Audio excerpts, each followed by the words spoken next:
तस्मात् किमपि तत्त्वम् अहं न जाने. घरी आले, म्हटले पप्पा मला भागवत शिकायचं आहे. म्हटले नाही, थोडी परीक्षा द्यावं लागेल. पहिले तू नागा साधवाय कपडे घाल. कौपिन दिलं घालायला. जनक महाराजाकडे पाठवलं. निमी वंशामध्ये जे 14 राजे झाले त्यांना जनक म्हणतात. ती विधेयी होते. धर्मध्वज, कुशध्वज, बहुलाक्ष्म असे त्यांचे नाव आहेत. त्या परीक्षेत पास झाले. विंध्याचल पर्वतावर जाऊन तप केलं. घरी आले आणि या सर्व शिक्षा दीक्षा घेतली भागवताची. या शुकाचार्यांनी परीक्षितीला भागवत सांगितले. परीक्षिती कोण आहेत? तर म्हटले यासाठी तुम्हाला महाभारतात जावं लागेल. सूत महाराज म्हटले मला काही महाभारताने ते परीक्षितीचं चरित्र सांगण्यात काही मला रस नाही, पण कृष्ण चरित्राला तिथे स्पर्श होतो म्हणून तुम्हाला मला सांगावं असं वाटतं. चला म्हटले मग महाभारतात. की अथ श्री महाभारत कथा, अथ श्री महाभारत कथा, अथ श्री महाभारत कथा,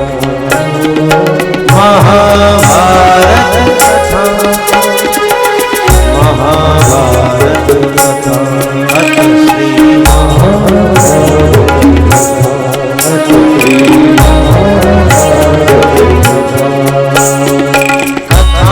ये पुरुषार्थ की है, स्वार्थ की परमार्थ की, सारथी जिसके बने श्री कृष्ण भारत पार्थ की.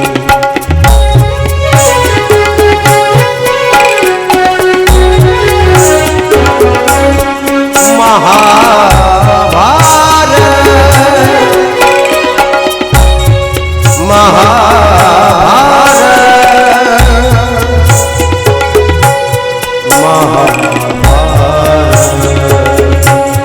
अथ श्री महाभारत कथा, अथ श्री महाभारत कथा, अथ श्री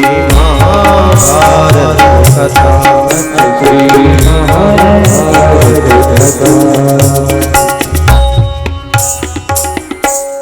मैं समय हूँ. गेलो का घेऊन तुम्हाला? महाभारतात गेले ना सगळे? चला. महाभारतामध्ये युद्ध झालं ज्याला धर्मयुद्ध असं म्हटलं. धर्मक्षेत्रे कुरुक्षेत्र.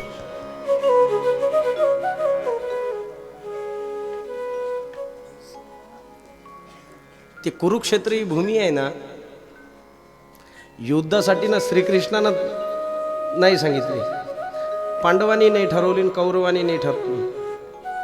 हे युद्ध व्हावं इथं कुरुक्षेत्रावर. ही कोणाची इच्छा होती? धृतराष्ट्राची.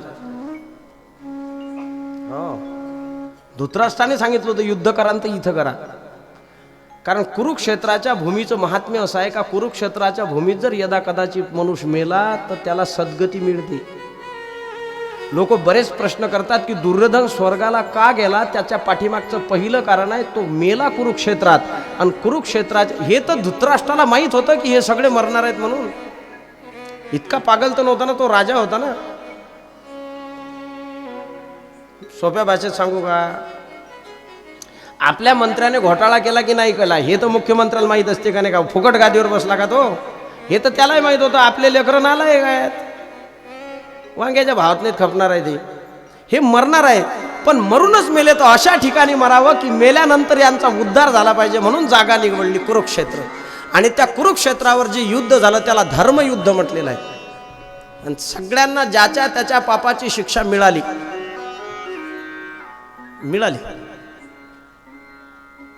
शेवटचं युद्ध झालं ते यदा भृशे कौरव संजयानां वीरस्वते वीरगतिं गतेषु रुकोधरा यद्य गदा विमर्श भग्नोरुदंडो धृतराष्ट्रपुत्रः. भीमाच्या गदेने दुर्योधनाची जंगा फुटली, रक्ताच्या थारोळ्यात पडला, जीव जात नाही. अशा वेळेला अश्वत्थामा आला. अश्वत्थामा तो रडतो मित्रास, काय करू रडू नाही तर. अरे 100 भाऊ होतो आम्ही, पाणी टाकायला कोणी शिल्लक नाही राहिलं. म्हटलं काळजी करू नको, अजून मी जिवंत आहे. तू फक्त सेनापती म्हणून मला घोषित कर, मी आत्ताच्या आत्ता जातो त्यांना मारून येतो. काक उलुकन न्यायाने हा निघाला. ज्या शिबिरामध्ये पांडव झोपले होते, भगवंतांनी त्यांना उठवलं आणि सांगितलं ही झोपण्याची वेळ नाही गड्या. माणसावर जेव्हा जबाबदाऱ्या येत असतात त्यावेळेला त्याच्या रात्री जागण्यात जात असतात. या देशाचा प्रधानमंत्री जर 16 तास काम करत असेल तर तो 16 तास काम करतो. याचं कारण असं आहे त्याच्या डोक्यावरची जबाबदारी मोठी आहे. जबाबदार माणसाने झोप काढून चालत नसते. चला उठा, जागे व्हा. भगवान घेऊन गेले. तिथे जागा खाली होती म्हणून द्रौपदीला एका पांडवापासून झालेला एक मुलगा, ते 5 तिथं झोपले. रात्रीच्या अंधारात हा आला, याने 5ही मुलांचं शिरच्छेद केले. भीमाचं मुंडकं म्हणून दुर्योधनाच्या जवळ गेला आणि हे बघ तुझे शत्रू सगळे मारून आलोय. 5ही पांडव मारले. जोरजोराने खादा हसायला लागला. राग आला त्याला की माझे सगळे भाऊ या भीमाने मारले. त्याचं मुंडकं उचललं, गर फिरवलं, दगडावर आदळलं आणि मग रडायला लागलं. रडला. आता का रडतो? त्याने सांगितलं हे मुंडकं भीमाचं नाही. जर मुंडकं भीमाचं असतं तर दगड फुटला असता, मुंडकं नाही. याचा अर्थ असा आहे तू भीमाचा. आणि मग त्याला पश्चाताप झाला. त्याचे शब्द आहेत महाभारतात, माझ्या मृत्यूचं कारण पांडवांना समजू नका, माझ्या मृत्यूचं कारण अश्वत्थामा आहे. जे मुलं आमचं तर्पण करायला ठेवणं राहिले होते ते मुलं सुद्धा याने मारले आणि हे दुःख घेऊन मी मरत आहे, याचं माझ्या मृत्यूचं कारण हे. आणि त्याने प्राण सोडला. सकाळी द्रौपदी गेली. तिने पाहिलं माता शिशूनाम किरोदनम सुतानाम निशम्य घोरा परितप्यमाना. ती रडायला लागली, आक्रांत करायला लागली. एका पोराला जवळ घ्यायची, कुरवाळायची, त्याला आवाज द्यायची, अरे उठ राजा, आता उठ, तुझ्या आवडीचं बनवते खायला, तुला कधी म्हणणार नाही, त्रास देणार नाही, आग्रह करणार नाही, तुला आनंद देईल, फक्त एकदा आई म्हणणार. कालपर्यंत 5 पोराची आई होती, ते 5ही पोरं आज मेले. जिच्या पुढं मातृत्वाचा दुष्काळ पडलेला आहे आणि हा दुष्काळ कायम आयुष्यभर असाच राहणार आहे. यानंतर पुन्हा ही वेल कधी बहरणार नाही याची शाश्वती असणारी ती आई ढसा रडत होती. तिच्या आक्रांताचा आवाज भगवंताने ऐकला. आम्ही त्या देशात जन्माला आलेलो आहो जिथे एखादी माता रडत असेल तरी पुरुषाचं हृदय हेलावून निघतं. म्हणून समग्र पुरुष जातीला माझं आव्हान आहे, उभ्या आयुष्यात तुम्ही जिला पत्नी म्हणता तिच्या डोळ्यात पाणी नाही आलं. आपल्यामुळे जर आपल्या पत्नीच्या डोळ्यात पाणी येत असेल तर आपलं जीवन पुरुषार्थहीन आहे. ती तुमच्या घरची लक्ष्मी आहे. येताना ज्यावेळेस आली होती साहेब त्यावेळेस तुम्ही लाल कुकाचे ठिपके टाकत घरात आणली होती. आता तिला भांडू नका. मारायचं तर अजिबातच नाही. पूर्वीपासून स्त्रीच्या अंगावर पुरुषाने हात नाही उचलायचा कधी. पुरुषार्थहीन जीवन आहे ते. डोळ्यानं दबली पाहिजे. डोळ्यानं दबत नाही, मग केली काय दबत नाही तर आम्हाला जमणार नाही, आम्ही नाही केली, आम्हाला माहिती तो दबणार नाही. डोळ्यानं दबली पाहिजे. ती रडली, भगवान पळत आले. एक नारी जर रडत असेल आपण इथे बसायचं, पळत गेले, कोण आहे पाहिला तर द्रौपदी दिसली. तिला समजून सांगायला लागले द्रौपदी रडू नको, स्थिर हो. ती मग कशी स्थिर हो कृष्णा, माझे मुलं गेलेत रे. भगवान म्हटले थांब, रडू नको, आहेत ती पाहून घे फक्त आता. ती म्हटली कृष्णा मी असं ऐकलंय रे, वृक्षाचं पान सुद्धा तुझ्या इच्छेशिवाय हलत नाही. मग तुझ्या इच्छेत या मुलांचा जीव जावा हे होतं का? मग हे जर तुला माहीत असेल तर मग तू तर मला सखी म्हणतो ना, कृष्णा म्हणून आवाज देतो. ही इतकुसं सुद्धा तुला मला सांगावं वाटत नाही. कमीत कमी अप्रत्यक्षरित्या जरी तू मला सांगितलं असतं तरी मी माझ्या मुलांची कालच्या दिवसाला खूप काळजी घेतली असती. कारण मला कळलं असतं की उद्या ते नसणार. मी मृत्यूनंतर रडते ना, कदाचित त्यांच्या पुढे रडली असती. त्यांना तरी मरण्याच्या आधी कळलं असतं की माझी आई माझ्यावर किती प्रेम करते. म्हणून साहेब रडायचं असेल ना तर लोक मेल्यावर रडत नका जाऊ. उद्या मी मेल्यावर जर लाखो समाज रडला तर मला काय माहित ते रडले का नाही रडले. एक कवी लिहितो, मी मेल्यावर जर तुम्ही मला भेटायला येत असाल तर तेव्हा मला माहीत नसणार आहे तुम्ही मला भेटायला येता की नाही. मग कृपया आज वेळ काढा ना, मी जिवंत आहे, मला भेटून जा. मी मेल्यानंतर तुम्ही रडणार असाल ना तर नका येऊ ना, कारण मी मेल्यावर तुम्ही रडणार असाल तर ते रडणं मला दिसणार नाही. हो, तुमचं जर खरंच माझ्यावर प्रेम असेल तर मी जिवंत आहे. आज 2 आशू ढाळताय का? उद्या माझ्या तेरवीत गोड जेवण करून मला गोड वाटावं म्हणून करण्यासाठी तुम्ही येत असाल तर येऊ नका कृपया, ते मला दिसणार नाही. मी जिवंत आहे, माझ्यासाठी येऊन गोड शब्द बोलून 2 घास गोड खाऊ घालताय का?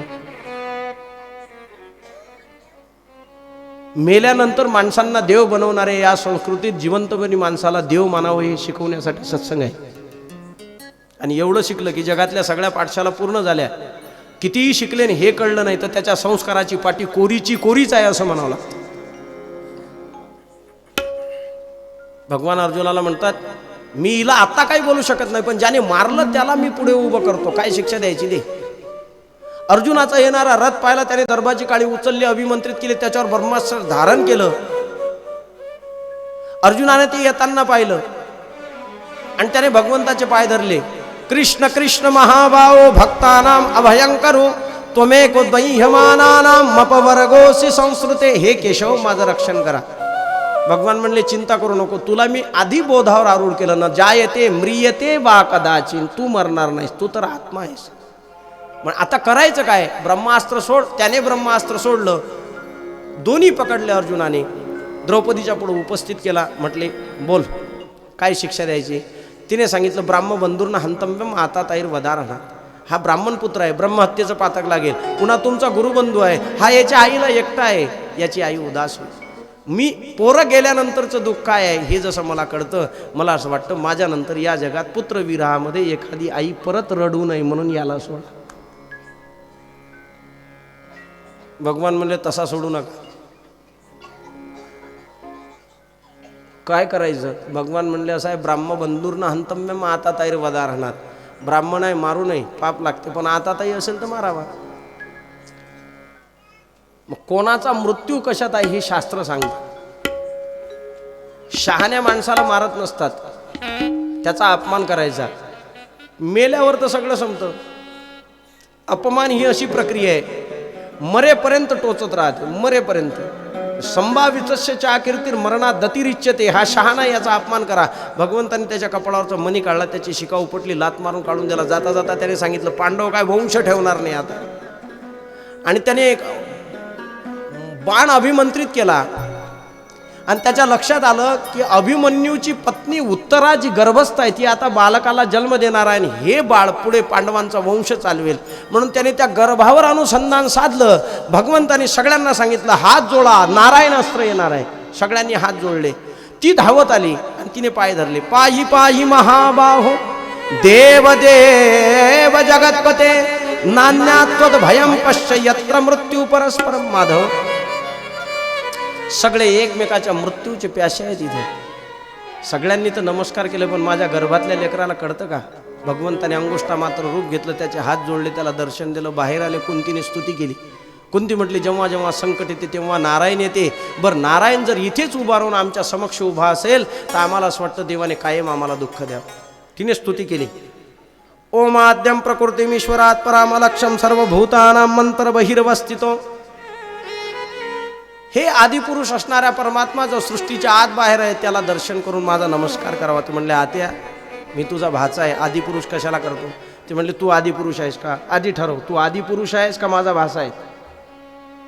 तू जर माझा भाचा असेल तर मग मी आदिपुरुषाची वंदना करते, आणि तू जर आदिपुरुष असेल तर हे मान्य कर की मी केवळ तुझा भाचा नाही, मी आदिपुरुष आहे. आपल्या आत्याला आपलं स्वरूप कळलं म्हणून भगवान म्हणले, आता बोल बा, तुला काय बोलायचं. मग तिने त्याची स्तुती केली. कृष्णाय वासुदेवाय देवकी नंदनाय च नंद गोपकुमाराय गोविंदाय नमो नमः. झोपताना रोज हा मंत्र म्हणून झोपत जाओ. एक दिवस भगवान दर्शन देतो. देव पाहिजे घाई आहे ना. देव आहे काय, देव आहे काय, झिंगे खाऊन देव नसते भेटत. आणि नेमके आम्हाला देव कोण विचारतात माहीत आहे का? ज्याचा जन्म खेकडे खायात गेला आणि ज्याचा जन्म निरा असाच गेला तो आम्हाला म्हणतो, देव आहे का या जगात? मा वावरात आहे, मग सांगतो तुला कुठं आहे. हे तर खरी रकान्यात तर ये दुरून दुरून काय विचार. देव सांगतोय ना, देव भेटायचा मंत्र आहे हा. रोज संध्याकाळी हा मंत्र म्हणत जावा. कृष्णाय वासुदेवाय देवकी नंदनाय च नंद गोपकुमाराय गोविंदाय नमो नमः. एक दिवस मरता मरता का होईना परमात्मा 1 सेकंद, अर्धा सेकंद, अर्धा मिनिट, 1 मिनिट तुमच्या पुढे उभा राहील आणि तुम्हाला दर्शन देईल आणि मगच तुम्ही डोळे मिटवान. व्यासाच्या गादीवरचे शब्द आहेत माझे, वाया नाहीत जाणार. करून तो पहा. करत नाहीत माणसं. मग आम्हालाच विचारतात देव कुठं असते का.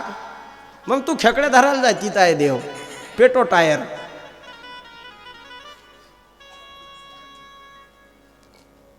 प्रसन्न झाले परमात्मा कुंतीवर. मग काय पाहिजे तुला. कुंती म्हटली दुःख. विपदः संतो न शाश्वत तत्र तत्र जगद्गुरु भवतो दर्शनम यस्यात् पुनर्भव दर्शनम. विपत्ती दे. इतकं सगळं दुःख भोगलं, अजून तुझी इच्छा पूर्ण झालीच नाही दुःख भोगायची. ते म्हणले नाही ना, आतापर्यंत जेवढं दुःख भोगलं ते जगासाठी भोगलं. आता जे दुःख भोगायचं आहे ते देवासाठी भोगायचं आहे. म्हणून नाही, जगासाठी दुःख भोगलं तर जग त्याची दखल घेईल का नाही माहीत नाही, पण ज्या दिवशी देवासाठी दुःख भोगसाल त्या दिवशी परमात्मा आपल्या जागेवर बसवल्याशिवाय राहणार नाही. मग ज्याला वाटतं देवाच्या जागेवर बसायचं आहे त्याने देवासाठी घेऊनी जोग अवगा भोग तेजी याला. हां, तुकाराम महाराजांनी प्रपंचासाठी तर किती अपमान सहन करतात हो माणसं. प्रपंचासाठी अपमान सहन केल्यावर मनुष्य पप्पा होत असतो आणि देवासाठी अपमान सहन केल्यावर मनुष्य जगद्गुरु होत असतो. आपण ठरवायचं पप्पा व्हायचं का जगद्गुरु व्हायचं. जगद्गुरु व्हायचं असेल तर मग त्याची परीक्षा वेगळी आहे. त्याच्यासाठी जगताचा अपमान सहन करावा लागेल. मीराबाईला विष दिलं, तुकाराम महाराजांना काठीने मारलं, ज्ञानोबरांच्या झोळीत लोकांनी शेण भरलंय, गाडगे महाराजांना गावोगावी मारलंय, तुकडोजी महाराजांना विष पाजलंय. हे सगळा परिणाम काय आहे. तुम्हाला देवासाठी दुःख भोगायचं असेल पण देवासाठी दुःख भोगल्यावर मनुष्य संत होत असतो. भगवंताच्या प्राप्तीसाठी दुःख भोगावं. कुंती म्हणली तुझ्यासाठी बस. आतापर्यंत पंडू राजाच्या गादीसाठी दुःख भोगलं रे, आता तुझ्यासाठी तू मिळावा. आणि तू जर मिळत असेल, देव भेटत असेल तर काय दुःख भोगायला मागं पुढे पाहिजे. भक्त दुःख दे भगवंतात असतो म्हटलं. रात्रीचं मुक्काम तिथं झालं. रात्री युधिष्ठिर रडत होते. म्हणे हा काही माझ्या म्हटल्यानं ऐकणार नाही. उद्या आपण काय करू, भीष्माचार्याच्या भेटीला जाऊ. सकाळ झाली, सगळ्यांना भीष्माचार्याच्या भेटीला घेऊन गेले परमात्मा. भीष्माचार्यांनी हातून लांबूनच हात जोडले, मनोमन विचार केला आतापर्यंत केशव जर थांबला असेल तर केवळ माझा मृत्यू चांगला व्हावा म्हणून थांबला. महाभारताचं युद्ध जर झालं असेल ना तर माझ्या उद्धारासाठी झालं. मोठे माणसं किती मोठे असतात पहा. मी मेलो, शरपंजरी पडलो, पण हे युद्ध झालं तर कशासाठी. कारण इच्छामरणी होतो मी. बहुतेक माझं कल्याण करायचं आहे देवाला हात जोडले. पांडवांना पुढे केलं, म्हटले बाबा राजे होणार तर उपदेश करा. मग दान धर्मान, राजधर्मान, मोक्ष धर्मान, विभागशा, स्त्री धर्मान, भागवत धर्मान, समासभ्यास योगता. स्त्री धर्म सांगितलं तेव्हा द्रौपदी हसली. मग का हसली. म्हणे बाबा वेळ कमी आहे ना म्हणून सांगते तुम्हाला स्त्री धर्म चांगला सांगता येतो. मग दुर्योधन माझ्या साडीला हात लावत होता तेव्हा स्त्री धर्म कुठं गेला होता. काय उत्तर दिलं माहीत आहे का. म्हणजे त्यांचं अन्न खाल्लं होतं मी. कोणाचं. मग कोणाचं खावं, कुठं खावं, कसं खावं याला किंमत आहे. कोणाचंही खाऊ नये, कुठंही खाऊ नये, कसंही खाऊ नये. हां, कारण जैसे खावे अन्न तैसे होय मन. लोक म्हणतात ना मन नाही आवरत महाराज, मन चंचल आहे, तू आहार बदलून दे. आहार शुद्धी सत्वशुद्धी. आमचे गुरुजी म्हणायचे जो मन तुम्हारा सुनता ने मार डाल उस मन को, खून कर दे उसका. फिर मन नहीं तो फिर क्या होगा. बोले ऐसे मन का निर्माण कर जो तेरा दास होगा. अशा मनाला निर्माण करा जे मन तुमचं ऐकेल. मग ते मन कशानं निर्माण होईल. म्हणजे शुद्ध सात्विक अन्न खा. सात्विक काय महाराज. सात्विक अन्न कशाला म्हणायचं. माझा शेतकरी शेतीत घाम गाळून जे पिकवतं आणि ते जे घरात येतं तेच सात्विक आहे. डॉमिनोजचा पिझ्झा खायला किती सुंदर लागत असेल, सात्विक नाही.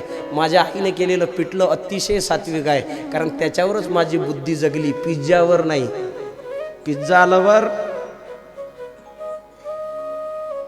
शेवया गेल्या, मॅगी झाली बा. मोठे मोठे माणसं ठसका जाईल रे, दम काढ, हळू खाय. दोरच वळणं चालू आहेत. कुठून आलं काय आलं तर शेवया गेल्या आणि दोरच आले, त्याच्यात आता नूडल्स आले, पास्ता का काहीतरी आलं, त्या नळ्याच मुरू घालणं चालू आहे आणि खाणं चालू आहे. सात्विक नाही आहे, सात्विक अन्न खाव. सात्विक काय आहे? कळणा, कोंडा, भाजी, भाकरी सात्विक आहे. आपल्या शेतात पिकते ते.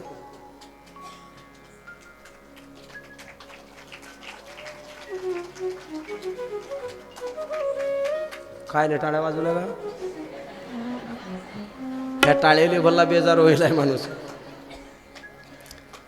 ते म्हटले आम्ही त्यांचं अन्न खाल्लं होतं. सगळ्यांना बाजूला गेलो. कृष्णा, मला तुझं ते रूप पाहिजे जे तू माझ्यासाठी घेतलं होतं स्पेशल. रणांगणात उभा आहेस, अंगावरचं उपरणं पडलेलं आहे, रथाचं चाक हातात आहे आणि तू मला मारायला येतो. बस मला ते पाहायचं आहे मरता मरता. कारण देवाची शपथ होती ना, मी हातात शस्त्र धरणार नाही. युक्तीच्या 4 गोष्टी सांगेल. भीष्माचार्य म्हणलेलं झाली आता हे की शस्त्र न धरवू हर ही को तो भीष्मन मैं कहा, लाज धरे मुरी गंगा जननी शंतनु सुतन कहा.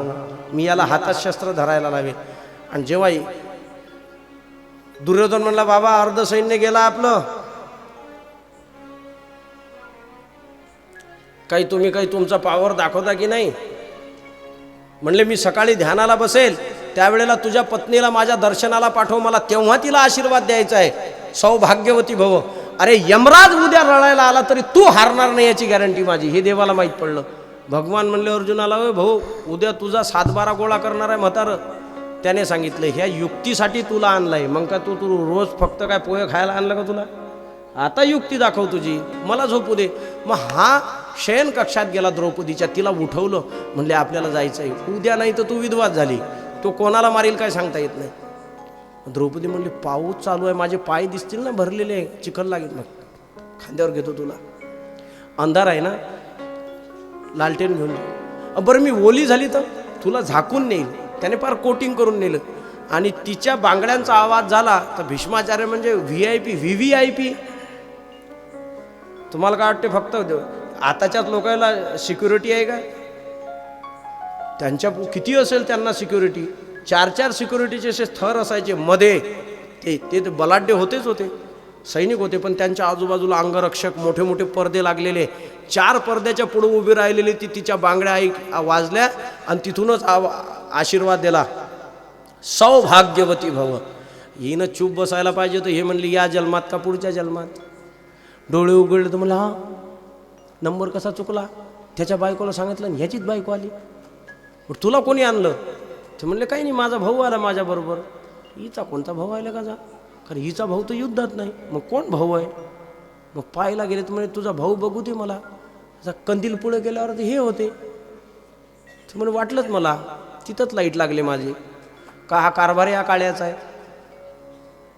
त्याला पाहून म्हणले मी तुला आशीर्वाद देतो, 4 पांडवांना मारणार नाही, अर्जुनाला जिवंत सोडणार नाही. भगवान हसले तेव्हाच भीष्माचार्य समजले अर्जुन नाही माझाच नंबर आहे. कारण हा तसा हसत नाही. कारण हा हसणं भ्रुकुटी विलास सृष्टीलय हो. ज्याची भुवई हल्ली तरी सृष्टीचा प्रलय होतो. नारायणाने जर ठरवलं असेल ना तर नारायण ये न केलं प्रकाराने त्याचं रक्षण करणार. पण तरी म्हटले तू कितीही रक्षण कर, पण उद्या माझ्याशी गाठ आहे. दुसऱ्या दिवशी युद्धाला अमोर समोर आले ना. कोणाचं युद्ध चालू आहे माहिती आहे का? आजोबाचं नातवाचं एकमेकावर. काय म्हणून तर त्याला धर्मयुद्ध म्हटलेलं आहे. एक सत्याच्या बाजूने एक असत्याच्या बाजूने. आणि मग जेव्हा युद्ध चालू लागलं ना तर आज भीष्माचार्य एखाद्या जखमी वाघाप्रमाणे वार करायचे. अर्जुनाचा रथ 2 हात मागं सरकायचा. अर्जुन वार करायचा 10 हात रथ मागं सरकायचा. आणि भगवान म्हणायचे वा शाबास भीष्म. अर्जुन म्हणला रात्री 4 वाजता गेला होता, खरी पार्टी बदलली काय माहिती. कधी लोक पार्टी बदलतील सांगता येत नाही. सध्या तर काही सांगताच येत नाही. कोण पेपर भरीन आणि कोण मागं घेईन काही सांगता येत नाही. या तर रात्री ते यानं तसंच नाही केलं मग पार्टी बदलली का रे बा. अरे त्याचा 10 हात रथ मागं चालला, माझा 2च हात चालला आणि तू वावा करतो त्याची. ते म्हणे बेट्या हा रथ काही गोविंदा सुतारांनी नाही तयार केला, हा स्वर्गातून आला. याच्यावर बसलेलं कोण आहे माहित आहे का? ध्वजस्तंभावर वानरू जो मूर्तिमंत शंकरू. अरे प्रत्यक्ष शंकर बसलेला आहे तुझ्या वर आणि या रथाचं ओझ पृथ्वीच्या ओझ्या इतकं आहे आणि संपूर्ण ब्रह्मांड ज्याच्या अंशावर आहे तो तुझ्या रथाचे घोडे चालवतोय, एवढ्या सगळ्यांना 2 हात मागं घालतो. विचार कर, हे सगळं नसतं तर तू राजेश खन्नासारखं गाणं म्हणा लागलं असतं, मेरी जिंदगी आहे क्या एक कटी पतंग आहे, दिसला नसता कुठं उडाला असता.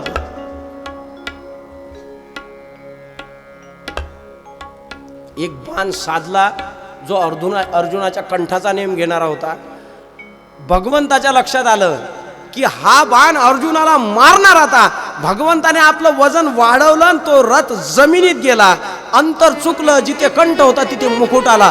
राग आला परमात्म्याला, खाली उडी टाकली, म्हणले सावधान, आता जर मेला नाही तर तुला मी सगळे नियम तोडून, म्हणले मी मरणार नाही. तर भगवंताने सांगितलं माझ्याकडे बघ, मी महाकाल आहे, अरे या जगात सगळं मी खातो, तू मरणार नाही पण मी खायला तयार आहे. आणि म्हटले तू जर मारत असेल तर मी मरायला तयार आहे. म्हणजे तुला मारण्यासाठी मला शस्त्र घ्यायची गरज नाही. उचललं चाक, अंगावरचं उपरणं खाली पडलं पृथ्वीवर. एक महात्मा म्हणले अंगावरचं उपरणं खाली का पडलं? म्हणजे पृथ्वी भगवंताची पत्नी आहे. याने सांगितलं होतं मी शस्त्र धरणार नाही. आत्ताच्या आत्ता याची भाषा बदलली. ती म्हणली बाई मला तोंड झाकू द्या पहिले, याचं काही खरं नाही. हा 2 तोंड्या माणूस आहे, यानं जगात तोंड दाखवायला जागा नाही. एक कारण. दुसरा महात्मा म्हणले वस्त्र का खाली पडलं? असं आहे, दुपट्टा हा खांद्यावर असला पाहिजे, या खांद्यावर. लोक या खांद्यावर ठेवतात, डाव्या खांद्यावर असलं पाहिजे. हां, मग काय मला ठेवता नाही आला असता का या खांद्यावर? का मला विकून काही लखवा गेला? डाव्या खांद्यावरचं वस्त्र हे पुरुषार्थाचं प्रतीक असतं. तुम्ही जर उपरणं डाव्या खांद्यावर, याचा अर्थ आहे तुम्ही पुरुषार्थी आहे. आणि ते जर वस्त्र खाली पडलं असेल तर असं म्हणतात भगवंताला पुरुषार्थ सोडून गेले. त्या वस्त्राने सांगितलं जो माणूस वचनाला जागत नाही तो किती पुरुषार्थी असला तरी आम्ही त्याच्या खांद्यावर थांबणार नाही. हातात रथाचं चाक घेतलं, हात जोडले भीष्माचार्यांनी. जसे हात जोडले अर्जुनाने एक एक बाण चालवला. इतके बाण की अशा गज जसे अंगात जातात ना एवढे बाण गेले होते. जागा शिल्लक नाही राहिली होती. हे बोटाच्या सांधी येत नाही तर सुईसारखे सगळ्या अंगाला बाण होते मारलेले. भीष्माचार्य 18 दिवस शरपंजरी पडले. भगवंताला म्हणले कृष्णा शरपंजरी पडलो मी, आयुष्यात पाप नाही केलं. 11 जन्माचा चित्रपट दाखवला. म्हटले ऐका बाबा, 10व्या जन्मात तुम्ही राजकुमार होते, चलता चलता सरड्या मारला होता, बाणात फसला म्हणून तो फेकला, निवडुंगाच्या झाडावर पडला, 6 सेकंद तडफडून मेला. ते 10 जन्म झाले, कर्म भोगायचं शिल्लक राहिलं, चक्रव्याळ व्याज झालं, ते 6 सेकंद तुम्हाला 18 दिवस गेले. म्हणून कर्मा इज बॅक, ते कधी पाठीमागून येईल सांगता येत नाही. जीवनात कोणाला घाबरायचं नाही. वाक्य बरोबर आहे का? जीवनात कोणाला घाबरायचं नाही. जीवनात घाबरायचंय ते कर्माला. तुम्ही जगातला एखादा माणूस तुम्हाला क्षमा करीन पण तुम्ही केलेलं कर्म तुम्हाला क्षमा करत नाही. ना भुक्त्वम शीयते कर्म जन्म कोटी सतैरपी आविषम एव भुक्तव्यम कृतम कर्म शुभाशुभम. जे केलं ते एक दिवस भरावंच लागणार आहे. अगर तुमने किसी को उजाड़ दिया तो समय ऐसा आएगा कि समय ही तुम्हें उजाड़ के रखेगा. अगर तुमने किसी का भला किया है तो समय ऐसा आएगा कि परिस्थिति विकट होगी लेकिन कोई भगवान के जैसा आदमी तुम्हारे समक्ष खड़ा होगा और उस संकट से तुमको निकालेगा. तो समझना ये मेरे अच्छे कर्मों का परिणाम है और जिस दिन उलट गए तो समझना ये मेरे ही विकर्म का परिणाम है. मैं जो भी भोगता हूँ मैं कर्म का परिणाम है. कोणाचं चांगलं होत असेल तरी त्याला कर्म म्हणावं आणि वाईट म्हणत असेल त्याला कर्मच म्हणावं, दुसरं काही नाही. कर्म फिरून फिरून येत असते. हा तुम्हाला गम्मत सांगतो. हा सकाळी एक साहेब निघाले, टाईम नाही पण धावता धावता सांगतो. साहेब निघाले घराच्या बाहेर आणि गावातलं कुत्र्याच्या काय मस्तकात फिरलं काय माहीत, ते त्या साहेबाच्या अंगावर धावे धावतो. त्याच्यात झाला साहेबाला उशीर. साहेब गेले ऑफिसला. आता ते झाला पिऊन, तो होता पिऊन. तो जसा आला तसा साहेबाने त्याला खेकसला, जाय चहा आण तिकडे, मूर्ख कुठला इथं काय बसला, तुम्ही घेणं नाही देणं नाही. तो चहा आणला. आता त्याचं डोकं तापलेलं. ते घरी आला. घरी आल्यावर त्याची बायको तुम्हाला म्हणलं होतं ना मेथी आला, मग खणकन ठेवली. खबरदार बोल. सुरुवात कुठून झाली? सुरुवात झाली कुठून? कुत्र्यापासून. हा तो कुत्रं नाही सोडायचा. आता सांगतो. कुत्र साहेबाच्या पाठीमागं, साहेब पिऊन घरी आला, त्यानं त्याच्या बायकोच्या कानाखाली लावली, तेवढ्यात तिचं पोरगं आलं. पोरगं मम्मी पप्पा आले का, मॅगी देता का? ती म्हणली पुढे ये, मॅगी देतो. देऊ म्हणते मॅगी. जसा जवळ आल तिथं एक ठोका म्हणून सकाळी तर मग मा बाब्या मोठा होईल, मला सून आली ना. आता ते घराच्या बाहेर गेला, आता त्याला मायला मानतो, त्याचा घेतला गोटा हातात, जसा फेकून मारला, ते सकाळचं कुत्रं होतं त्यालाच जाऊन बसला. सुरुवात त्यानं केली होती. जो बोगे वही पाओगे, जे कराल ते भरावं लागते. तुम्ही 10 जन्माच्या अगोदर हे केलं होतं म्हणून आता भरता. देवा आता माझी एक इच्छा आहे, तुला पाहत पाहत जीव सोडावं. इति मतिरपि कल्पितां वितृष्णा भगवती सात्वतां पुण्ये विभुं. बस तू माझ्या पुढे उभा राहा. केसरी गंगा जी का तट हो, जमुना का बंसीवट हो, मेरा सांवरा निकट हो, जब प्राण तन से निकले. पीतांबरी कसी हो, संग राधिका बसी हो, मुख पे जरा हंसी हो, जब प्राण तन से निकले. इतना तो करना स्वामी, जब प्राण तन से निकले. गोविंद नाम लेकर यह प्राण तन से निकले. त्यांनी आपला प्राणज्योत मालवली. भगवान घरी गेले अर्जुनाला घेऊन. इकडे एक सुंदर मुलगा जन्माला दिला. विदुर तीर्थयात्रा करून आले, ते धृतराष्ट्राला जंगलात घेऊन गेले. त्या पोराचं नामकरण करायचं आहे म्हणून भगवान आले. त्याचे 2 नाव ठेवले. एक परीक्षित, देवाच्या परीक्षेत पास झाला म्हणून. दुसरं ठेवलं विष्णुरात. जाताना भगवान अर्जुनाला सोबत घेऊन गेले. अर्जुन बरेच दिवस आले नाही. भगवंताने आपलं निजधान गमन केलं. निस्तेज झालेला अर्जुन घरी आला. घरी आल्यावर विचारलं, तू निस्तेज काय? त्याने सांगितलं, पंचितो हम महाराज हरिनाम बंधुरूपिणं. भगवान निजधामाला गेले. हे शब्द कुंतीने ऐकले. कृष्ण म्हणून प्राण सोडला. कुंतीचे अंत्यसंस्कार केले. पांडव स्वर्गारोहणाला निघाले. परीक्षितीला राजगादीवर बसवलं. उत्तरची मुलगी इरावतीच्याबरोबर त्याचा विवाह लावून दिला. पांडव स्वर्गारोहणाला गेल्याच्या नंतर त्याने आपल्या राज्याच्या सीमा पाहिल्या. तिथे त्याला एक दृश्य दिसलं. एक गाय होती, एक बैल होता, तो एका पायावर होता. ती गाय त्याला चाटत होती. तेवढ्या वेळामध्ये एक पुरुष त्या बैलाला मारायला आला. आणि मग परीक्षिती धावले त्याच्या अंगावर. कोण आहे तो? म्हटले, महाराज मी कली आहे. म्हटले, हा अधर्म माझ्या राज्यात चालणार नाही. तो म्हणला, महाराज कृता गेला, त्रेता गेला, द्वापार गेला, आता कली आहे. तुम्ही मला घालवू शकत नाही, मला जागा द्या राहायला. मग द्यूतंपानम स्त्रिया सुना यथा धर्म चतुर्विधा, 4 जागा राहायला दिल्या. जिथे जुगार चालतो तिथे कली राहतो. म्हणून आयुष्यात जुगार नाही खेळायचा. जिथे जुगार चालतो त्या घरात शांती नाही, म्हणून जुगार खेळायचा नाही. तिथे कली प्रवेश करतो. एकदा कलीने प्रवेश केला की वाटोळं. मग द्यूतम पानम, मदिरा प्राशन. तुकडोजी महाराजाचं भजन आहे, अपने पलों का दाम खरीद कर मुंह में मक्खी आ जाती है, दारू गांजा मत पियो प्यारे अक्कल गुंग हो जाती है, अपने पदर का दाम खर्च कर मुख में मक्खी आ जाती है. पहा तुम्ही काही जण रेल्वे स्टँडवर माश्या पायनं ताल नाही पावल्या जात. असा गुलाबी झालेला असते, मेकअप करून ग्लो येत नाही. देशीवाल्याच्या चेहऱ्यावर ग्लो पा कसा आहे, गुलाबी झाले ते फेपरले सरी. कली झाला समजा. आणि आता नवल आहे, 6 वर्षे 22 वर्षे हॉटॉर मिशन आहे, ते 10 रुपया लागले. लाजा वाटत नाही. हा आता जेला दिवस निघाले ते. अरे मी नेहमी म्हणत असतो, तुम्ही मायाकडे पाहून जगा. अरे तुम्ही काहीच नालायक नाही. मायापुढे उभं राहायची ताकद नव्हती कोणाची. चांगल्या जे हवा टाईट केलेला माणूस आहे मी. मायासारखा माणूस थंडागार होते हे तर पाहून शिकलं पाहिजे. तुम्ही तर माहीत की भांडगोळे बी नाही. भांडण तर माझ्या 2 पावलावर होतो मी. हाणाल तर अजूनही मागं पुढं पाहत नाही. चलता चलता देतो टाकून. हां ड्रेसात बिना ड्रेसातले सगळे आणले आहेत मी, सोडलं नाही कोणाला.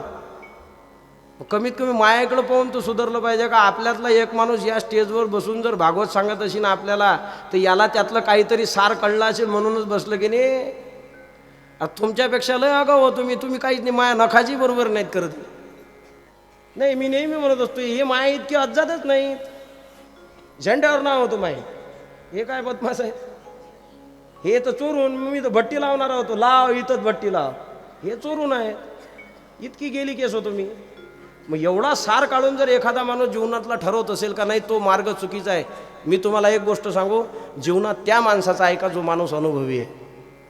कोणाचं ऐकू नका, छपऱ्या फेफरेचं ऐकायचं नाही, त्या माणसाचा ऐका ज्याला त्याचा अनुभव आहे. आणि मी हे अनुभवाने तुम्हाला सांगू शकतो की तुम्ही ज्या मार्गाने चालले तो मार्ग पतनाचा आहे. एक दिवस तुम्ही मरणारा, आणि तुम्ही ज्या दिवशी व्यसनाने मराल त्या दिवशी तुमचे लेकरं अनाथ नाही, त्या दिवशी तुमची बायको सती असली तरी भोग्य वस्तू समजतील, तिच्याकडं पाहण्याची नजर बदलेल. आणि तुमची मुलगी कितीही सात्विक आणि स्वाभाविक असेल ना तरी माणसंसुद्धा तिला भोगण्याचाच प्रयत्न करतील. आणि तुमचा मुलगा कितीही इमानदार असला तरी तो दारुड्याचा मुलगा हे लेबल त्याच्या पाठीमागे लागेल. अरे तुम्ही एक मरसात पण पुऱ्या खानदानाचं जीवन विस्कळीत करून मरसात, मग तिला नाही धरायचं. गेला जमाना 2-2 चक्कर होत्या त्यावेळेस, संपला विषय तो. आता 1 एकर 2 एकर राहिली, वाट पाहा लागते गव्हर्नमेंट काही देते आपल्याला, काही लाल्याचे पैसे येतात का, दुष्काळाचे येतात. आता सुधरून घ्या. आता जर नाही सुधरले तर भविष्यात तुम्हाला कोणी सांगायला तयार नाही. तुम्ही तर जासाल पण मागच्या पिढ्या निघून जातील सगळ्या. अरे फोटो ठेवायला जागा शिल्लक राहणार नाही घरात.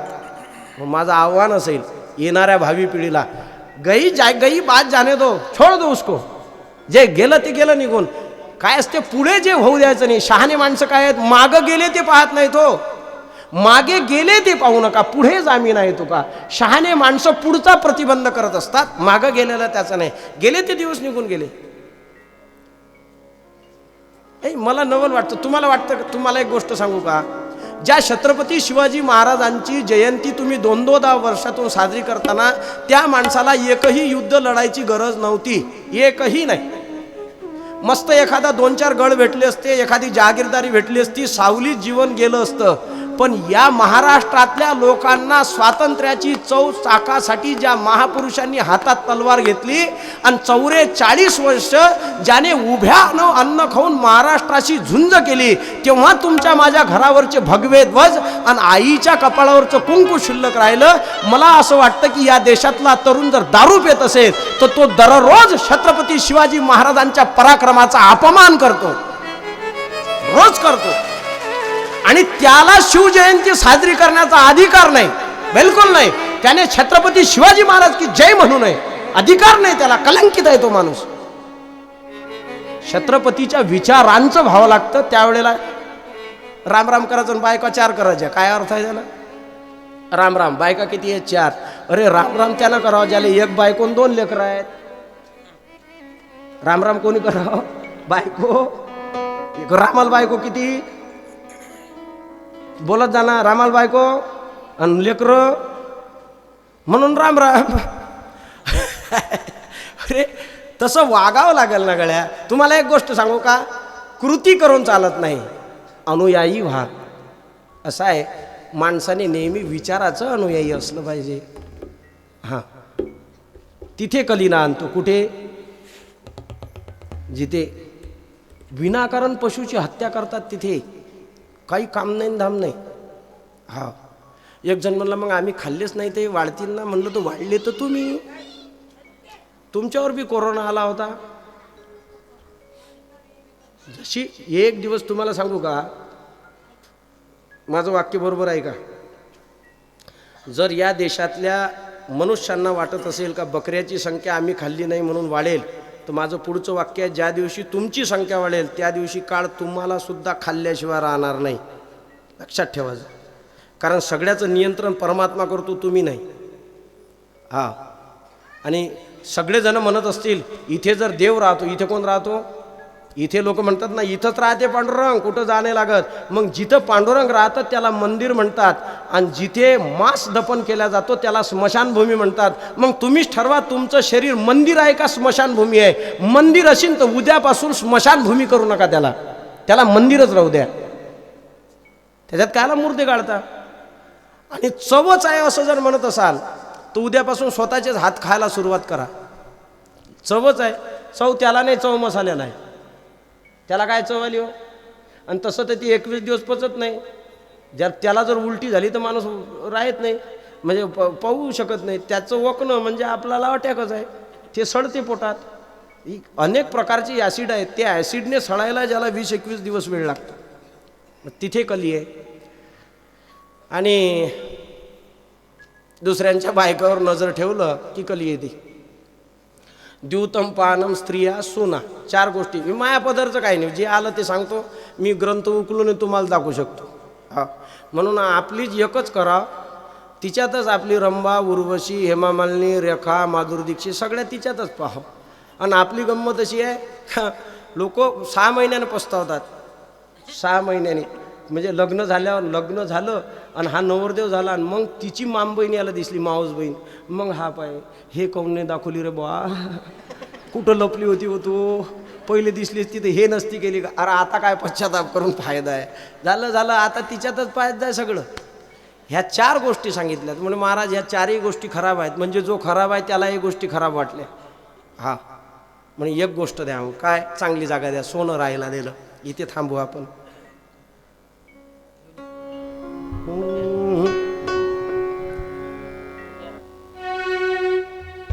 विठ्ठल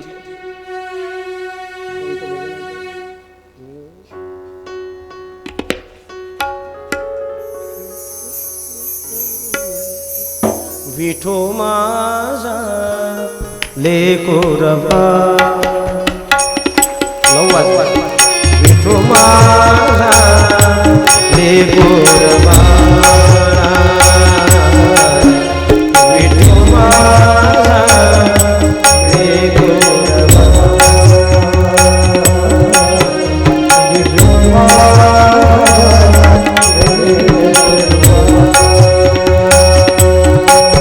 संगे गोपाळाचा मेळा, संगे गोपाळाचा मेळा, विठो माझा लेकोरबा, विठो माझा लेकोरबा.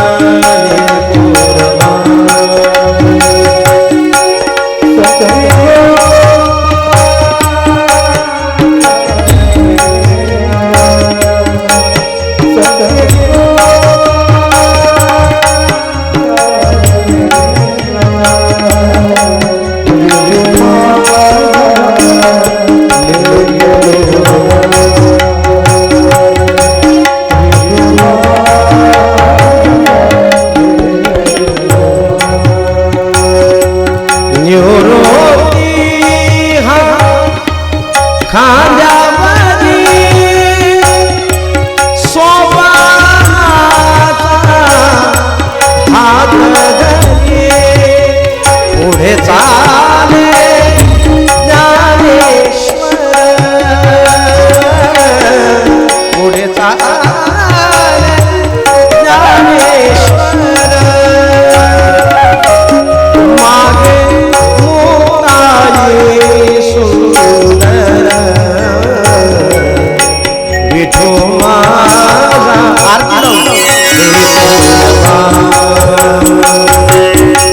विठो माझा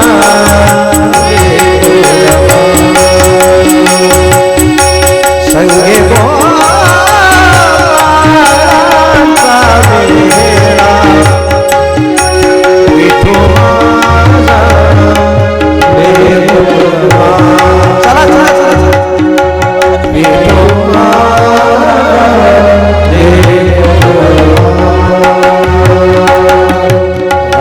राम राम सीता राम राम राम सीता राम राम राम राधे श्याम श्याम श्याम राधा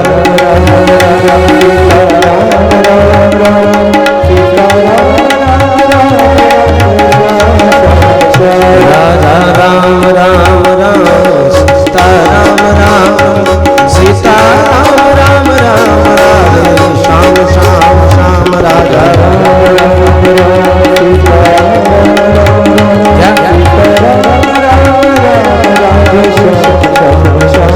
राजा राम राम राम सीता राम राम राम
घनश्याम प्रभु तेहि माँ की है आरती पायो पाप से आरती श्री भागवत भगवान के आरती पायो पाप से आरती कर्पूर गौरम करुणावतारम संसारसारम निर्विघ्नारं सदा वरदं भवं भवानी सदामाला कपालकाले कपालमाला शिशिखर दिगंबराय दिगंबराय नमः शिवाय नमः शिवाय कलियुगांगर मंदिर चरण हृदयान पाहि प्रेमयानि नारायण भागवती मणि जय